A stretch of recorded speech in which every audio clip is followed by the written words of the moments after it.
दोस्तों ये गाय lateral recumbency में चली गई है और खुद से अपने गर्दन को उठा नहीं पा रही है। जब इसे गर्दन को उठाया जाता है, सपोर्ट किया जाता है तो एक तरफ मोड़ लेती है, गर्दन तोड़ लेती है। लेकिन फिर इसे जब चारा ऑफ़र करते हैं तो ये खा लेती है, अपने गर्दन को होल्ड नहीं कर पाती है। लेकिन इसका किस तरह से इलाज किया और किस तरह से इसकी जान बचाई, इस बात की चर्चा इस वीडियो के माध्यम से हम करने वाले हैं। तो मैं सबसे पहले बता दूं कि ये जो केस है अंकित यादव जी ने जौनपुर से शेयर किया है। ये गाय इस तरह से लेटी हुई नहीं थी, ये कोई बीमारी नहीं है। इस गाय को एक्चुअली कुछ गलत दवाएं लगा दी गई हैं, उसके चलते इस कंडीशन में ये आ गई थी। एक्चुअल में ये बीमार नहीं पड़ी थी, इसको बीमारी थी थनैला की और थनैला का इलाज किया गया और थनैला का 2 दिन तक इलाज करने के बाद तीसरे दिन ये गाय लेट गई थी। उसमें जो हिस्ट्री थी कि इसको लगातार 10 ml आइसोफ्लुपेरिडोन 2 दिन तक लगाया गया और तीसरे दिन ये गाय इस स्थिति में आ गई थी। तो पहले भी मैं आप लोगों को बता चुका हूँ कि एक तरह से आइसोफ्लुपेरिडोन जो है उसका अगर आप ओवर डोजिंग करते हैं तो वो एक पॉइजन की तरह काम करता है और जानवरों को ज़मीन पे लिटा देता है और उनको मौत के घाट उतार देता है। तो मैं बार बार कहता हूँ कि आइसोफ्लुपेरिडोन कॉमनली यूज लोग कर रहे हैं, उसका इस्तेमाल सजग होकर करना है और उसका ओवरडोजिंग नहीं करना है, ना ही उसका ज़रूरत ना हो तो उसका इस्तेमाल करना चाहिए। यहाँ आप देख सकते हैं कि मास्टाइटिस तो ठीक हो ना हो, ये गाय किस तरह से इस अवस्था में आ गई है कि यहाँ से इसका बच पाना बहुत ही मुश्किल है। फिर इसका दूसरे वेट ने इसको देखा और उन लोगों ने इसे सर्रा के लिए सस्पेक्ट किया। तीसरे दिन इसको सर्रा का इलाज किया गया, फिर भी कोई इम्प्रूवमेंट नहीं मिला। लेकिन चौथे दिन जब किसान ने अंकित यादव जी को बुलाया, वो हमारे चैनल के फॉलोअर हैं, और उन्होंने इसे देखा तो वो पहचान गए कि ये आइसोफ्लुपेरिडोन की ओवरडोजिंग है और इसमें हाइपोकैलेमिया का समस्या है। फिर उन्होंने हाइपोकैलेमिया को कंसिडर करते हुए इसका ट्रीटमेंट स्टार्ट किया।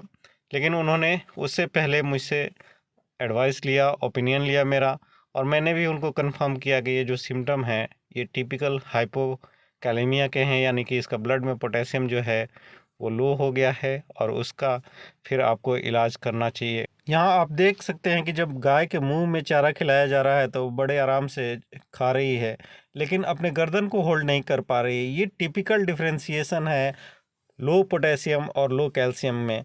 लो कैल्शियम रहेगा तो चारा भी नहीं खाएगी और अपने आप को होल्ड नहीं करती है, लेकिन यहाँ पे चारा खा रही है, मुंह चला रही है, लेकिन गर्दन को होल्ड नहीं कर पा रही है। तो ये टिपिकली इंडिकेट करता है कि इसका ब्लड पोटेशियम जो है वो लो हो गया है। यहाँ देख सकते हैं कि रिस्पिरेशन भी थोड़ा तेज़ है।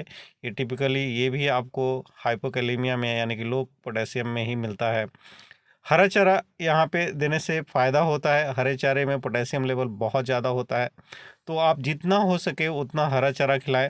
इस गाय को जब लो पोटेशियम कंसिडर करते हुए हाइपोकैलेमिया का ट्रीटमेंट किया गया, यानी कि इसमें पोटेशियम का सप्लीमेंटेशन दिया गया, तो 5वें दिन पे अपना गर्दन खुद से होल्ड करने लग गई थी। यहाँ आप देख सकते हैं कि गाय जो है बैठी है और अपने गर्दन को होल्ड कर पा रही है।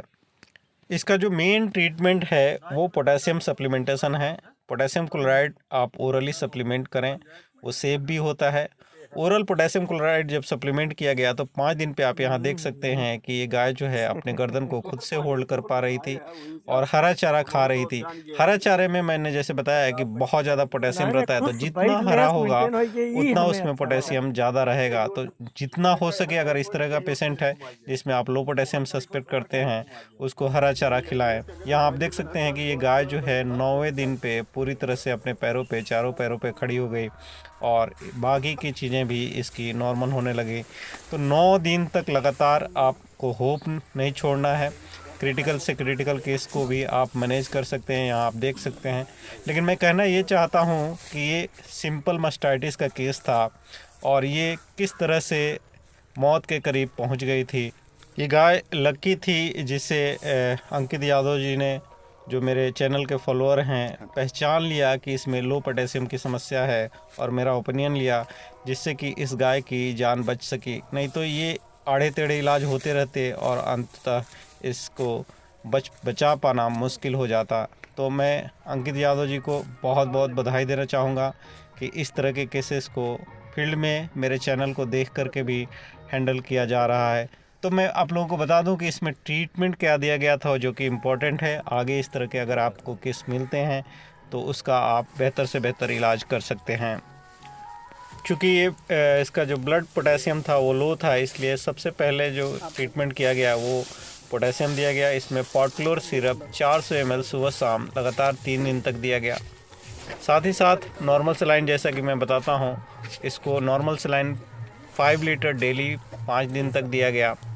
उसके साथ साथ इसमें विटामिन सी का सप्लीमेंटेशन किया गया। एक्चुअली वहाँ पे विटामिन सी का इंजेक्शन नहीं था, तो उन्होंने आदमी में आने वाली जो टैबलेट सेलिन के नाम से आती है उसकी 5-5 गोली सुबह शाम इसको लगातार 5 से 7 दिन तक दिया। एडिशनली इसमें हमने इलेक्ट्रोलाइट का जो पाउडर आता है, इंटालाइट पाउडर, उसकी 30 ग्राम 2 लीटर गुनगुने पानी में मिला करके दिन में सुबह शाम लगातार 5 से 7 दिन तक पिलाने के लिए उसे बताया। साथ ही साथ इसमें सोडियम एसिड फॉस्फेट का इंजेक्शन भी 3 दिन तक लगाया गया। यूरिमिन के जो नाम से आता है उसका इस्तेमाल इसमें किया गया। एडिशनली न्यूरोटॉनिक के रूप में इसमें न्यूरोकाइन वेट का भी इस्तेमाल किया गया। तब जाके ये गाय जो है किसी तरह से बच पाई और इस स्टेज में आ पाई कि वो अपनी नॉर्मल लाइफ जी सके। तो मैं कहता हूँ कि आप लोग आइसोफ्लूपेडोन को ध्यानपूर्वक इस्तेमाल करें। इसका इस्तेमाल आजकल बहुत ज़्यादा हो रहा है जो कई जानवरों की जान ले रहा है। तो आइसोफ्लूपेडोन बहुत फ़ायदेमंद नहीं है, इसके अल्टरनेट बहुत सारे अवेलेबल हैं, तो इसका इस्तेमाल ना करें तो बेहतर होगा।